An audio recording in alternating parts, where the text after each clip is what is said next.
is the best audio that you'll get by going that way. And then if you have a question and you want to chat in the question, that'd be great. We'll be glad to answer questions throughout the event. You have a chat screen on the right-hand side should. And if you send it to just the panelists, then myself and Matt will see it. And you can choose that at the bottom part there. You can choose who you send your question to. So at any time throughout the evening, please share a question with us and we'll try to answer it. We're going to spend about 20, 30 minutes talking through some material. We'll take questions at the end. We really want to center ourselves around this idea of boundaries. And when we think about boundaries, it's a huge topic. If you go to our website and just in the search bar put in boundaries, you'll see 3 or 4 really good resources come up that speak to that. There's a podcast where we've talked about it. There's some summary papers and different things where we've really broken down boundaries.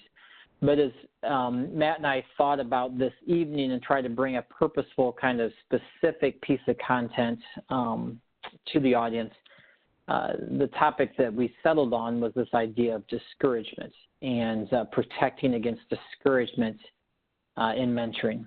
Because one of the things I think that can happen very quickly as we engage in helping people is that suddenly the relationship maybe doesn't go quite the way we think, or progress isn't being made. Something just isn't quite clicking, and discouragement seems to go hand in hand with mentoring relationships. And so tonight we want to just speak to that a little bit, and Matt will make an introduction, and then we'll get into some more different principles after that. So go ahead, Matt. Yeah. To kind of set the stage a little bit, I have a toolbox in my garage, and it is full with carving tools. This toolbox actually is my grandfather's. It was handed down, and it came to me. He was a wood carver, and quite a good one. And his brother's a good wood carver. My uncle's a good wood carver. And this box sits in my garage.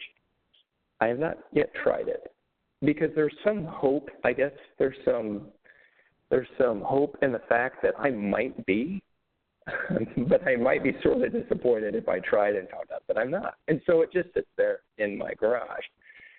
And I'd like to set this up here, because I think sometimes this is the way we feel about stepping into a mentor type of situation. We're almost a bit hesitant, because maybe I can help, but maybe I can't help.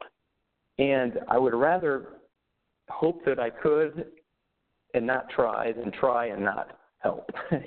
And so we have this, how do I handle discouragement? What am I going to do if I pull these tools out and nothing changes, or I pull these tools out and I can't do it, or the situation doesn't improve in the way that I think it ought to improve? And so tonight we would like to step into this space of discouragement, because a lot of mentors shy away from that next appointment or shy away from that next assignment when a plea for a mentor goes out, boy, I don't know, I'm not sure the last one went that well. And so discouragement shies people away from stepping into this space. So as we look at this, we're going to actually suggest that there are 5 areas, and I'm sure there are more, but Arlen and I are going to step through 5 areas that we need to see things more clearly as it regards discouragement and difficult situations when we work with mentors. If we could see these things more clearly, this will help us be less discouraged. It will help us be encouraged, okay? The first thing that we would like to encourage you to see more clearly is expectations. See expectations more clearly. You see, I don't think I really have the right expectations for my wood carving set, and that's why it sits on the shelf. I have this expectation that it should go really easy. Grandpa was good, my uncle was good, my great uncle was good. It should just be easy, and that expectation is setting me up for a disappointment with that wood carving set, because my expectations are not correct. As we engage with a mentor, it's important that our expectations are correct. And there's some things to be thoughtful about. Number one, strongholds are overcome through battles won and lost. There is going to be setback. When people have a vice in their life, have got difficult issues in their life, they've got long, deep-seated, rooted battles, whether they be a relationship, whether they be generational. As you can imagine, these issues are not just maybe won overnight. And I think sometimes we have an expectation that with a few well-placed words and everything's going to be solved. Growth is incremental. Growth is our own bodies grow little by little, slowly over time. In fact, you don't really see the day-by-day growth in your children, for example, or grandchildren, but you see them in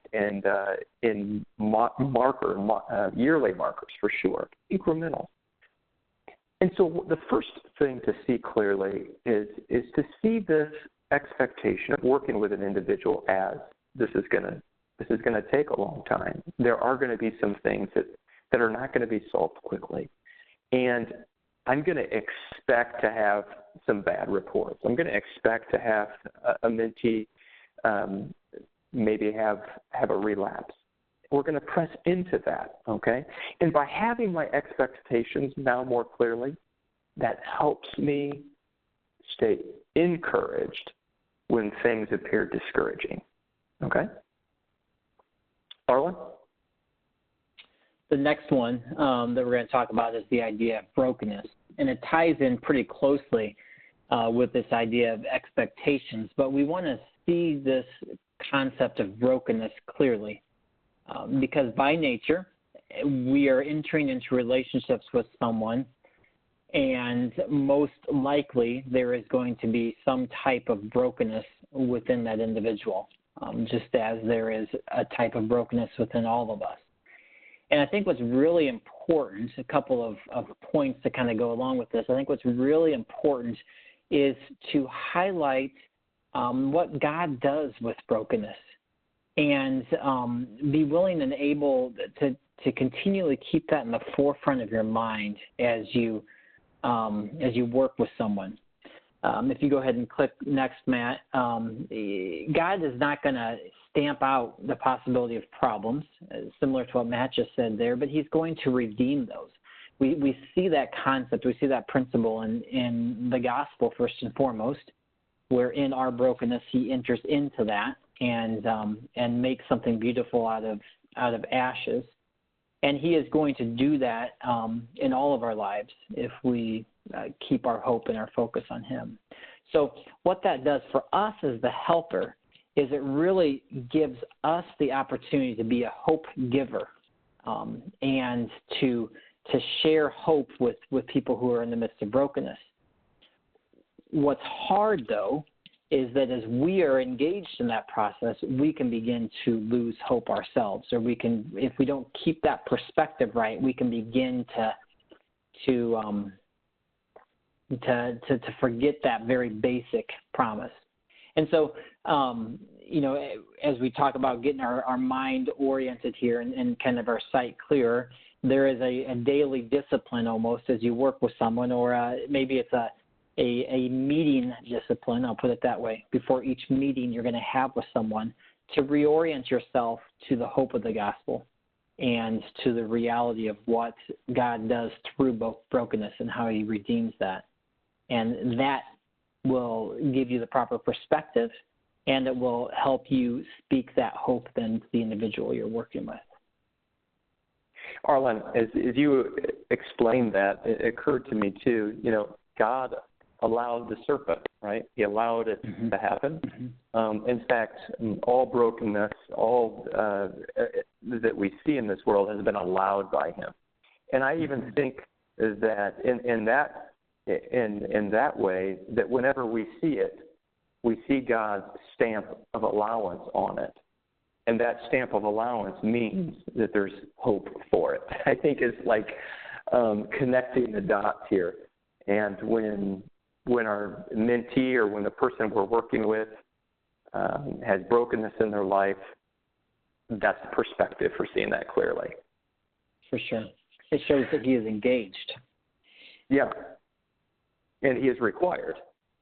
Yeah. The next one is to see yourself clearly. This one is humbling, but yet so very critical. I think sometimes when we are in a relationship with people in difficult situations, it's very easy for us to see them as the project. And part of what seeing ourselves more clearly is to see that we're very much also the project. Your mentee is not the only project. In fact, you are. God uses these relationships for us, for me, and sometimes discouragement tees that up. It comes to a head, in a sense, when I'm discouraged about something, to say, God wants to teach me in this moment of need, right? When my hope is failing, or when I am becoming desperate, or when I am becoming, I become to despair, for example. What does that mean? That means that my faith is being challenged. I am starting to question whether God can step into such brokenness, right? And I think God so wonderfully, and this is, I think, is so much the way he operates, God blesses everybody involved in the situation. It's not just about the mentee, it's about you as well. And it's about the families, and it's about the church. God is interested in touching everybody involved. And so having this kind of thoughtfulness about myself and understanding that I, too, am part of this project, God is working in this relationship, that's very helpful. Arlen, anything to add to that? No, I appreciate that, and I appreciate the fact that it really brings the focus back to ourselves as well. There can be a tendency with any relationship to begin to take a little bit too much credit for what happens in those relationships. And where that can be really dangerous is it starts to become part of your identity, that if things are going well, then you start to feel a little bit, better, or start to think that you're doing something really good, because it's you. And I think this concept helps really ground us and level us to remind us that we are, beautifully, as the scripture says, right, we are earthen vessels, that the glory comes from him and not from us. And it's a constant reminder we have to keep in front of us, and this is a way to do that. Let's go on to the next one, where it talks about idea of seeing the mentee clearly. Okay, so how do we see this individual that we're working with, this person that we've been asked to enter into life with and journey through life with? This becomes a little bit more of the classic definition of boundaries in some ways. If you've seen, or heard or watched Matt and I talk on mentoring, usually we come into this kind of concept, this idea of 2 versus 4. We are responsible to our mentee, but we're not responsible for our mentee. And that's a very key difference in those 2 different verses. There's 2 different words. There's some verses in Galatians that speak to this, where we are called to help one another with their burdens, and yet also everyone should carry their own burden. And sometimes if we enter into these relationships a little bit too tightly, we can actually create an enabling type relationship where we are doing things for our mentee that they need to be doing for themselves. And it's an important piece in this whole concept of discouragement, because often when we get into that enabling type relationship and where we are doing more and more things for them, they will continue to respond as all of us would and kind of not do as much, right, and keep kind of letting you keep doing things for them. and progress can be limited. So it's always a good check to kind of listen to the language that you use when you describe the relationship. Do you feel like you are responsible for how the mentee acts? That it's your job to make sure they don't have any problems or they make the right choices? And if they make a bad choice, do you take that upon yourself? Well, I must have messed up here and messed up there and did something wrong. Or are we able to separate ourselves from that and say, my opportunity is to teach and to encourage and to challenge and to show hope and show love and show truth to this individual. But I still need to hold them accountable to make the choices they can make for themselves. That's a great separation that needs to happen there, where you have a proper separation of who's responsible for the decision. Another way that's been said that you've probably heard before is the idea that we are not to get into our mentee's boat. We all have a boat that's filled with our own life and our own situations, own things that God is working on us with. We can come alongside and we can encourage and we can walk right alongside with that individual, but we got to be careful not to get into their boat and to begin to take on those things ourselves. This is a key principle that helps against discouragement. When we just keep that proper check in place at the very beginning. We're responsible to our mentee, but we are not responsible for our mentee. That's between them and the Father.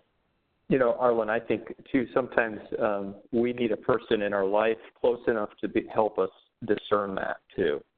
It could be a spouse. It could be a spouse. It could be your own mentor. It could be a good friend or whatnot, to hear your language, to hear your heart.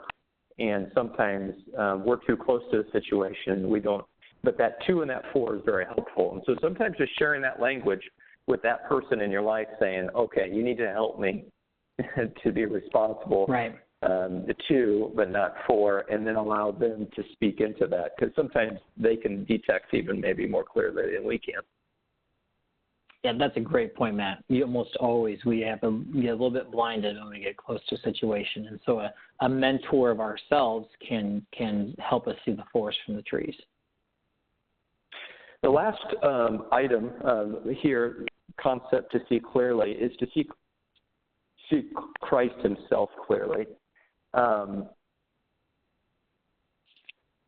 This is a delightful one, really, when we see Christ more clearly, and we see Christ in the forefront of our relationship as opposed to being in the background or not even existent. There's a verse that I think is just wonderful, and it says, whatsoever you do to the least of these, you do to me, Jesus said. If we really consider that verse and what that verse is suggesting, is that we touch Christ directly. We one-on-one relate with Jesus and serve Jesus when we serve the least, right? Those that are broken, those that have difficulties, those just as we see patterned through the Gospels that Jesus interacted with. And I think when we can see more clearly, sometimes by putting Christ's face in front of our mentee, in fact, and saying, I am serving Christ in these moments. And I serve Christ most faithfully when things are difficult, really. It requires the most faith in me to continue in a relationship with a difficult situation. And that is, I think, a loving act to Jesus himself, who has declared that he is the recipient of all of our service. And so that's helpful, too, I think, in moments of discouragement, to think about Christ and see him more in the forefront. And I'd like to tie that in a little bit with those expectations. And we can see now why sometimes, and brokenness, kind of all of these things, we had mentioned that brokenness isn't healed overnight. And Jesus did heal overnight. He healed in an instant in some cases of Scripture. And he does that sometimes. Still today, he'll heal an addiction in an instant. He does sometimes. But often he doesn't. And sometimes I wonder if he doesn't for this very reason. Because when he doesn't, then we have to stay at the point of contact with Jesus day in and day out. As opposed to the leper, for example, who was healed and went on his way. Or the blind, who was healed and went on his way. Sometimes we're never healed to the point of going on our way. And that's a really loving act of Jesus, who keeps us there in these relationships with him. And then that growth and that cleansing happens over time. Let's move now to some practical. So this was a little bit more conceptual, seeing things more clearly. And I hope that these 5 things, you can taste them in your situations and put them to practice. But let's look at some practical helps. Arlen, go ahead and we've got a couple of 6 of them that we're going to talk through. Arlen, why don't you go ahead and take this first one of recharge? Sure. So let's talk about recharge. And one of the things that you just kind of shared there, Matt, which I think is a really important point, is that lots of times as we work with individuals, this is going to be a long term. This is not going to be 2 months and done. This is a long term type. What we call the marathon type relationship, and that's a beautiful opportunity, and can have a really impactful opportunity to engage with someone and journey through life with someone. But it can also be wearing over time and can be a discouragement if we let it. And so I think what's really important is that we figure out ways to recharge ourselves, and we remember how to recharge ourselves. And that just a very simple question to ask yourself. Forget the mentoring piece. Just in general in life, what gives you energy? What types of activities encourage you, strengthen you, give you energy so that you feel stronger or just more settled, relaxed, less anxious, after doing them, as opposed to, without doing them, right? Is it exercise? Is it walking out in nature? Is it just being outside? Is it, just the hustle and bustle of a coffee shop, right? That for some people is a recharge place. To go to a coffee shop and to meet with people is a recharging thing. And for some of us, that's a little bit draining. Well, if it's draining to you, don't set up your mentoring relationship meetings at a coffee shop. Don't enter into a place that's by nature going to drain you. But if it's a recharging thing, then do that, right? I mean, then build that into your system. So figure out ways within the rhythm of your life to regularly have activities that are giving energy back to you. If we don't do that, we are constantly giving and nothing is coming back to us. And that's a very, you can't do that for long. And so just very practically speaking, it's not being selfish. It's not being, inappropriate in any way. It's pattern yourself after what Jesus did when there was times when he took himself away from the crowds and the needs and recharged. And we are called to do the same thing. Now, it's a little bit different. Go ahead and do the next one, Matt, and I'll jump into here too. It's a little bit different than we call out time with God as a separate one. And I want to make a little bit of a distinction there. Recharge is just any type of activity that is good. What's also extremely good and extremely important is just that regular time with God. How do you have that as a daily discipline?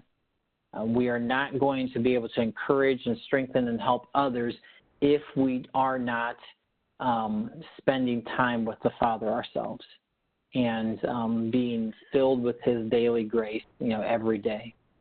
This question actually came in as a question. Some of you submitted questions when you registered for the webinar, and one of the questions was tied around this area. How do we stay plugged in and close to Jesus in the midst of of our engagement with others.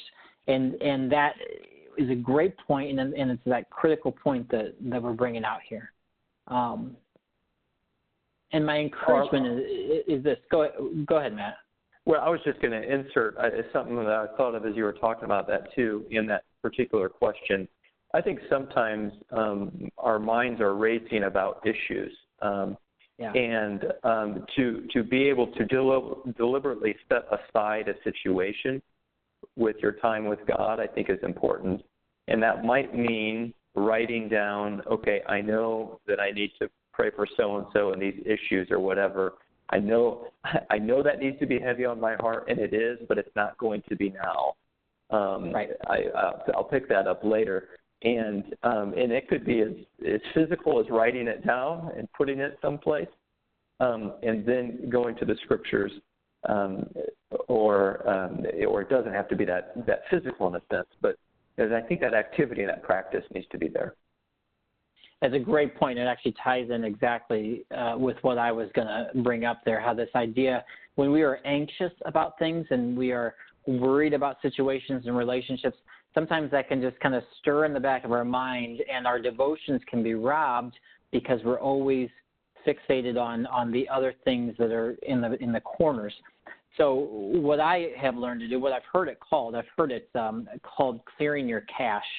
I don't know if you CACHE.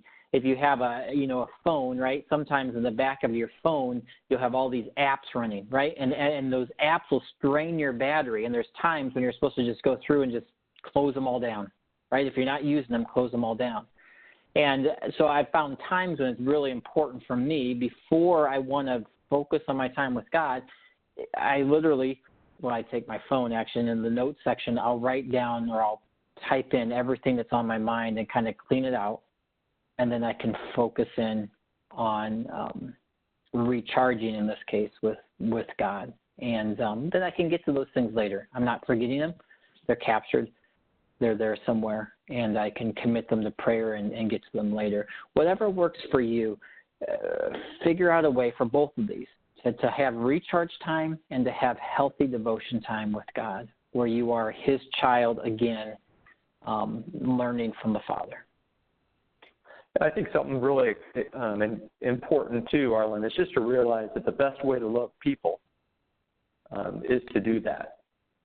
Is to spend that time with God. The best way to love your spouse, the best way to love your neighbor, the best way to love is to do that, because certainly that's where you're drinking from the wellspring of love itself. So to prioritize that is completely the right thing to do. Let's look at the next one, celebrate. Here's something that just, when you're with your mentee, what is there something to celebrate about? It's probably likely, especially on this, we're talking about discouragement, right? So in this bucket of discouragement, we're talking about difficult situations, and probably when you meet or you engage with them, there's something disappointing to talk about. And that's all they can think about. And so sometimes you have to be pretty creative and pretty thoughtful to uncover things to celebrate. But there's something to celebrate, whether it's that they're still willing to be in a relationship with you and to be challenged and so on and so forth. But it might be something that you need to be thoughtful and creative about. What questions can I ask to uncover things to celebrate? Because many times the mentee can only see failure. They can only see failure, and they can't see anything worth celebrating. But I think if you were to pry and to question, you will find some overcoming areas. Maybe a time where they turned away from temptation. Maybe a time where they applied something that you had talked about before. Something came to mind. Maybe a time where a scripture came to their mind and it changed their course in some moment on one particular day of the week. To put your finger on these things and to celebrate them is incredibly important, especially if they are not. Because if they are not, then those moments are being lost and not being capitalized on. And so think about celebration when you're with your mentee. It's something that whenever I'm talking to it at least once, we're gonna celebrate something. And sometimes it's silence while the mentee is thinking about their week, but they will come up with something God honoring to celebrate. Another thing that kind of goes along with that celebration is small talk. I find small talk to be delightful. In fact, if you're having a hard time liking your mentee, and sometimes that happens, right? It's like, oh my goodness, I'm so frustrated right now. Small talk is a great way to remember again the qualities that you really, really are drawn to and you really appreciate. Do you know the interests that your mentor has? Do you know the gifts that your mentee has? Those areas that they really excel in, those things that they really enjoy. Talk about those things. Bring them up. I think it's important when we do small talk, and I think small talk should be a part of probably every counseling session in some level, where they see that you see them beyond their issues. In fact, that you see their person and not their issues. You see their many wonderful attributes apart from their issues, because they can kind of get overly cloaked in their issues, especially if that's all that you talk about. And so I like to laugh. I try to laugh with my mentee at something, right? It becomes a challenge, but try to find something that you can talk about, that you can raise, and that you can enjoy together a conversation. So small talk, celebrate, and small talk. Anything to add to those, Arlen, before I move on? Just one quick point with that, and you mentioned it, but just to call it out, this idea that sometimes if the only reason you get together with an individual is to talk about their problem, there's already probably a very strong identification in that person's mind of their problem that they have, of the shame that they feel because of that, and your relationship can become defined by that shame, by that problem, and it can be. It can just be it can be hampered by that, and so it's very important in my mind, at least at the very as much as possible, to see your mentee as a person, as a whole person, to spend time, as you said, Matt, just to engage and just laugh and have fun together, and not to avoid. I mean, that's the tendency, right? You can avoid the problem and just always just have fun together. So there's times when you have to, go out of the comfort zone and actually engage the situation, speak the truth in love. But don't make the relationship only about the problem. We're in a relationship here, and you want to view it in all the facets thereof. I think one way I like to do this is I like to ask advice from my mentees. If they have an expertise in some area, then whenever my life intersects with that area, I like their opinion. Hey, so what do you think about this? Or what's going on with my car? Or what's going on? Or if you were to have done it this way, how would have you done it, right? In that moment, too, I think you place them over yourself. Whenever you ask anybody's opinion, you place them above yourself, which is a very endearing thing to do to anyone, and I think especially helpful both for you and for the person, the mentee, especially in times of discouragement. So, one more here is unplug. And what we mean by unplug can be varied, right? But I think it's important for you, and we kind of talked about this with time with God, but to be able to set the situation aside. It is okay to laugh after, you go back to your family setting and something's happened and you can enjoy that family setting. I think sometimes we can take people's problems onto us and feel like we can't enjoy the gifts that God has given us because so-and-so doesn't have those gifts, and so-and-so is working through this, and what so-and-so is facing this issue, and how can I, if I know that, how can I even find something to be pleasurable or funny or anything? And I think that's not very healthy, right? We need to be able to unplug and separate those things. And I think what the deeper, realization when you can unplug from a mentee is that you realize that God is on it and that God is very near to that individual. See, God can shoulder the burden that individual has. You cannot. We cannot shoulder the burden. It will smother us. So by unplugging and letting that go and returning back to my family or whatever and laughing, we are saying, God, you need to shoulder that burden that I can't. And it's a wonderful, freeing thing to realize that he can and that he is doing that. He is with that mentee always. And so another element of unplugging is it might be by setting some sort of time restriction on the time that you engage with the mentee on a certain issue. You might say, you know what, we're going to meet for an hour, and then after the hour, it's time now to stop. To allow yourself the freedom to have those time chunks that, you know what, I'm going to engage, and when I'm engaged, I'm all there. That you cannot distract me away from the situation, but it's not going to be forever. And we have some sort of time. And that needs to be, you need to work that out, and that needs to be made clear, preferably at the beginning when you engage with somebody. But that's important, and that's reasonable. And, again, that's all very healthy behavior for you. So something to think about, unplug. Arlo? I'll go into the last one there, but just to make one point with that. One counselor told me once, he said that nothing rarely happens very well after an hour. After an hour session, he's like, usually if it hasn't been accomplished in the hour, it's not going to be accomplished in 2, 3, 4, whatever hours it is. I think our relationships as mentor and mentees can be very similar, that it's okay to have a little bit of a time-bound element to them.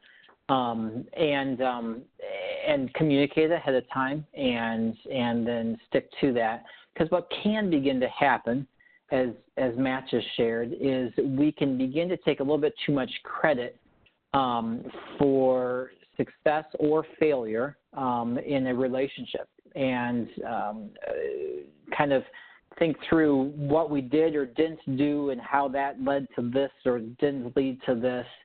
And what's healthy here is to take what I call the spiritual view of boundaries, where we realize that this is the Lord's work. And you look at the whole story of Scripture, right? The whole story of Scripture is about the Lord's work, from the very beginning to the end, and the Lord rested on the seventh day after making the whole world. He knows and understands boundaries. He has all situations under his control. And sometimes I think we can, frankly, kid ourselves and think it's a little bit too much about us. And by all means, we are to rejoice with them that rejoice. We are to rejoice in victories. We are to thank God for good things, and he will use us prayerfully sometimes as vessels to share his message. But it's God's work, and he's got it, and he will continue to have it. And that, to me, is an extremely encouraging thought that I have to keep in front of me at all times, or else the work can become discouraging. I think it's a little bit why he said some of that to Ezekiel when he said, you're a watchman on the wall. You just share the message, and if they hear, they'll hear, and if they don't, they don't. But that's not your concern. Your concern is to share the message I give you. And in the same way, we are given an opportunity to enter into a relationship with someone, to love them, to speak the truth in love with them, and let the Lord work within their hearts and be available and open to that. One last point, and then we can go on to any questions. If you have any, you can chat them in, or we'll go off a couple of these other ones that were submitted. One of the questions that was submitted ahead of time was on this very idea we were talking about. How do you set boundaries while showing love to those that you are setting the boundaries with?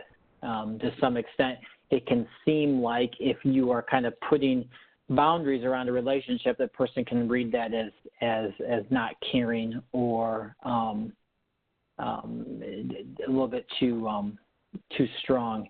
And I guess as I think about that question, my answer would tie very closely with what we just shared, the idea that if you proactively and ahead of time communicate, I've got so much time to meet with you. Let's meet in this place, for 1 hour or for half an hour or something like that. It comes off much better if it's done ahead of time as a proactive thing, as a almost nonchalant type piece of the meeting point. It comes off much harsher if in the midst of a meeting you have to cut it short, or if you are there regretting you were there for so long because you did not proactively set those boundaries. Don't be afraid to be proactive in that, and I think that will go a long way. Matt, any thoughts to share? Yeah. Well, the thought that was kind of generated as you talked about that, Arlen, was that I think sometimes educating our mentee on boundaries is totally fine. I think they get that. They understand. They want you to be healthy, and you want to be healthy. Why do you want to be healthy? Because you want to offer the very, very best help and help that you can to them. And so to simply acknowledge that to your mentee and say, you know what? When I give you time, I want you to have my very best time. I want to be fully present. I'm going to be fully thoughtful, and this is the way, the best way for that to happen. And I've learned this from experience. I can only talk about this for this long or whatnot, and then you can talk about boundaries. You can talk about and these. So this is the way I would like it to operate, so that I can give you the very best. And that's completely true. And people like to be given the very best. And people feel loved when they're people give their very best. And that's what you're doing. And so I think some of it just comes with some education. Mm-hmm. Sure. One more question, and then unless someone else wants to share something through chat, the other question that came up, Matt, which I'd like you to take a stab at this first. How do we practice? We've used the term sometimes when we discuss mentoring of mentoring in the way, or kind of as you are going from place to place. And so, Matt, I'd like you to define that term just a little bit, because I know you know what that is. And how do we use that as a skill or as a practice so that we don't end up overcommitting ourselves because we want to help people and we want to be available for people, and yet we also have to live in the world of boundaries. So why don't you speak to that, if you would? Yeah, and if we live in a world of expectations, we live in a world of deadlines, we live in a world of finite time, right? You're 24 hours a day and all of that. In the way, mentoring means that you mentor between points A and B on your schedule, and you allow that in-between time. And Jesus did that so much. So many of his lessons, so many of his discourses, so many of his sermons, so many of his teachings was while he was on the road going someplace. Between objective A and objective B, he did so much mentoring in between those. And so that's really what that looks like. I have found it. And again, everybody's different, and so this looks different for different people. But when I work with young men, I find that sometimes it's difficult to stare across the table at them and look them in the eye and have them open up. But if it's getting a little bit dark, the sun is going down, and we're stacking wood, they don't have to look me in the eye. and things can be said in those moments. And there's almost a better environment, actually, than the very structured environment of, an appointment in some place. And I get some firewood stacked too, which is a great bonus, right?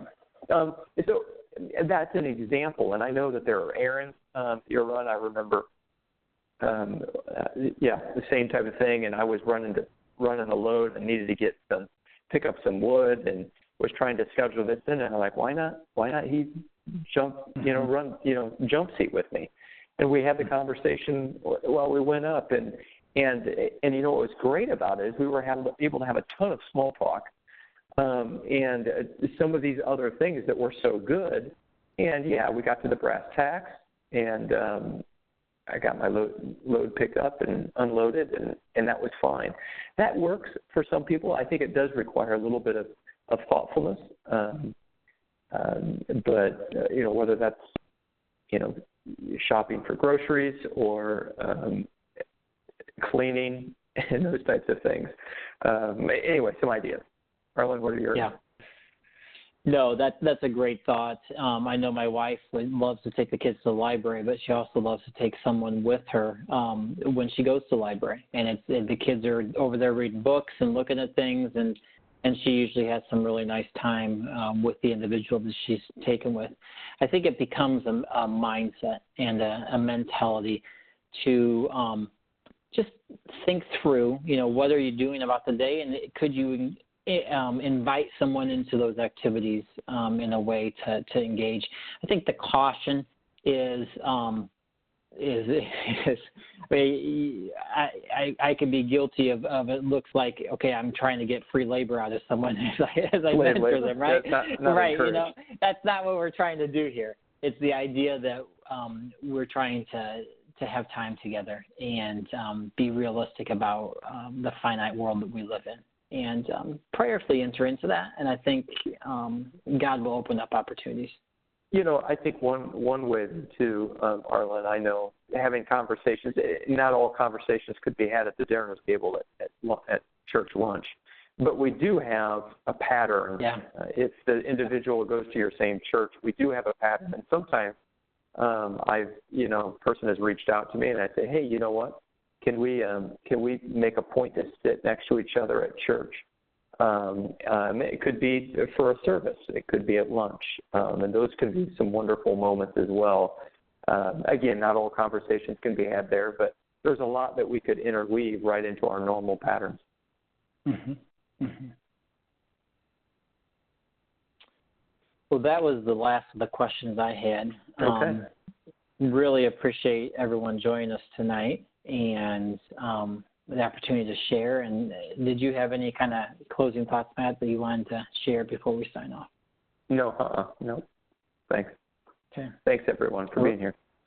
Yeah, thanks for joining us. We hope it was helpful and can be an encouragement. It was recorded. We'll get it out on our website. If you have not noticed already, we have several past webinars on our website under the mentor skills section of the community portion of our website. You'll find them all there. And please share them out. Please view them and use them as a resource. That's what our hope is.